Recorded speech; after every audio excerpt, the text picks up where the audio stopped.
fundamental principle that everybody must understand in order to know what is the meaning of the Tao, or the Chinese sense of the course of nature, and that is the principle of relativity. It's absolutely fundamental to an understanding of Taoist philosophy, relativity. That is to say that wherever you are, and whoever you are, and whatever you are, you're in the middle. You know, pig in the middle. That's the game. And you see, just in the same way as when you stand, say, on the deck of a ship, and you can see a horizon all around you to exactly the same distance. You're in the center of a circle, because your senses extend a certain direction, in all directions, and therefore give you the impression of being in the middle. Now, everything in the world feels like that. And also it has its own kind, which look natural to it. You see, spiders and hydras and sea urchins and so on don't look very natural to us. We say, well, I wouldn't want to look like that.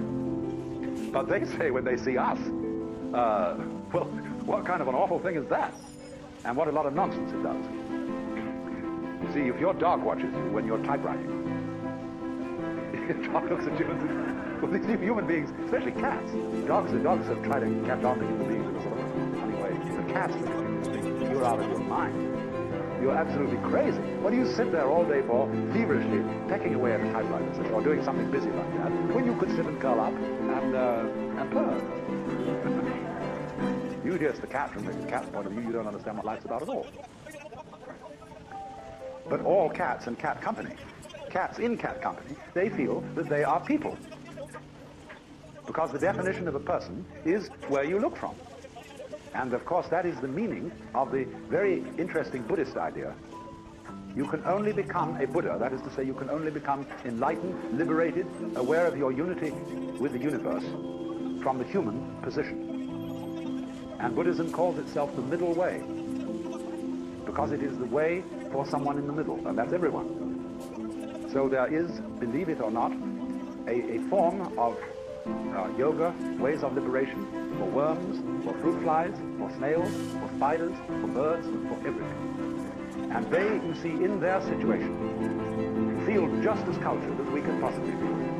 And they have their distinctions and their snobberies, just in the same way that we do. Because you see, they dig all sorts of things that we don't even know.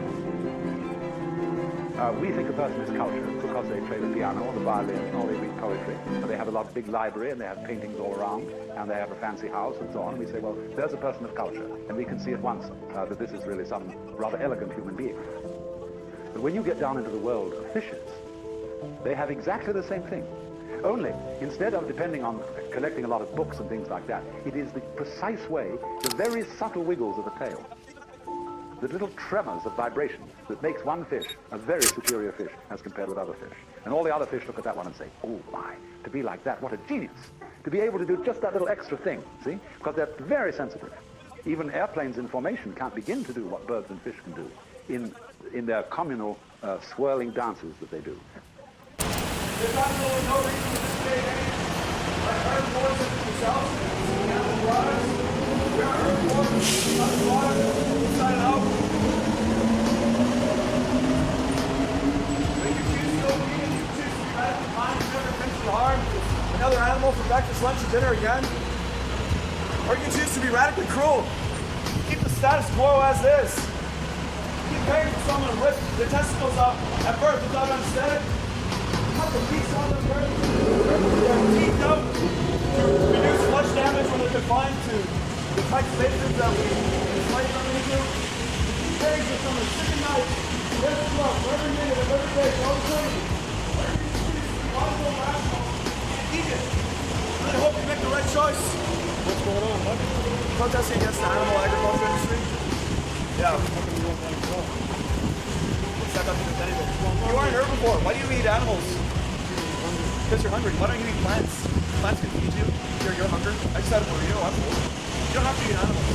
Oxford, Harvard, Cambridge, Brown, Catholic Institute of Genetics. You're an herbivore. A lot of people don't know it. And, take a look at an 18-year Cambridge study, the trend study.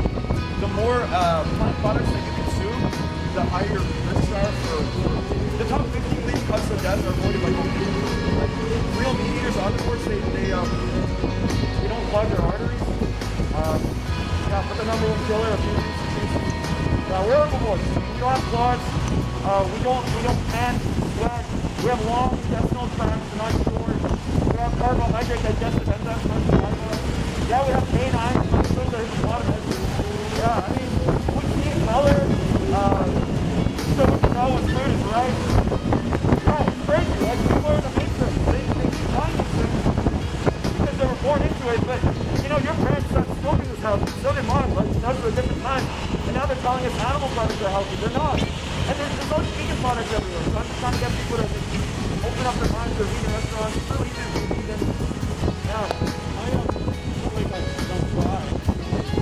Realize that I'm at 65 now. Luckily enough, you know, I do eat meat. I'm still incredibly healthy. Yeah, yeah. Hey. So when it comes to vegan food, There's a stigma about it, but it's gross. Yeah, yeah, yeah. yeah, I don't like meat. So it's like, I don't want to burrito. Yeah, yeah, yeah. I don't want to eat. Yeah, yeah. Guilty as charged. I just had a really cool game. But also, I love the soup. I worked at the restaurant down the street there, man, and we got everything. Like, literally cinnamon buns, so personally. Like, you know, there's a lot of new stuff that came out recently, like with the plant-based food, like Beyond has. If you go on Beyond, it's not just burgers, actually on the website, like everything, grains, fish, processing. You can get anything online, but even like in your store, you know, like, it's not a big change, but to that one animal, like even if it's like the one bird you have this week, like the whole animal has to die for one piece, so it's like, you know, it's really frustrating because we kind of all make up our minds and it becomes like a part of our personality, like we make decisions, like we're creatures of habit and I'm guilty of it all the time. But if you like really open up your heart and open up your mind and think about what it is that animal products are, which is just innocent little animals that we don't need to eat, then you're really just looking for justification for animal abuse. And I know everyone's doing it and stuff, but I mean, even if you're 95, you can still do it straight. And you know what? You might see 95 because you live 9 years longer with it. Benefits the planet and everything. I highly encourage you check out the speech that I'm listening. I'm like giving my past up that. The best speech you'll ever hear. It's just 45 minutes, and it's just a lecture. I'm here at the university student. Yeah, or Google, YouTube. You can YouTube it, and that speech, man, it changed. I mean, it made like 8% of Israel go vegan. Like, it changes people's minds and opens them up. It really makes you realize. that's just really tough. Sorry. That's just really tough. I mean, technically, I mean, I would love it if I said something that sparked you to do that. I mean, you know, there's so many alternatives. There's usually kiosks here. They have samosas and they have like dal and like butter chicken and vegan and they have all stuff that little bit right here. Yeah, honestly, man, if you want to throw this out, I'll buy you a burger at my restaurant. It sounds free. Okay. Okay. What I was talking about was little third party. I've never seen one. Yeah, I got it.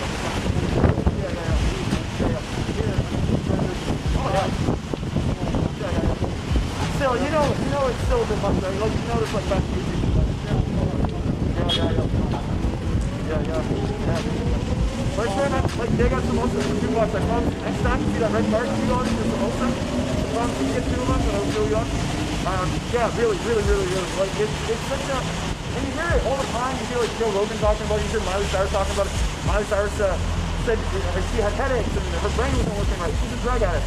And it's like, so she blames not having fish, so now she has fish for the omega-3. She's like, I just have kelp. Like, I just make sure I have, like, a good range of fruits and vegetables, have an apple a day kind of thing. You don't ever say have fish a day. Yeah, look, tell me what's on Yeah, man, I just, you know, just hope for us all. You know, it's never too late. You already talked about reducing it. It's like, yo, man, hopefully, like, something on my card is pricing just go all the way. You'll feel really good, and it's just, like, it's just a good place to be. It's just a good way to go, you know? Thank you. Thank you. Take care.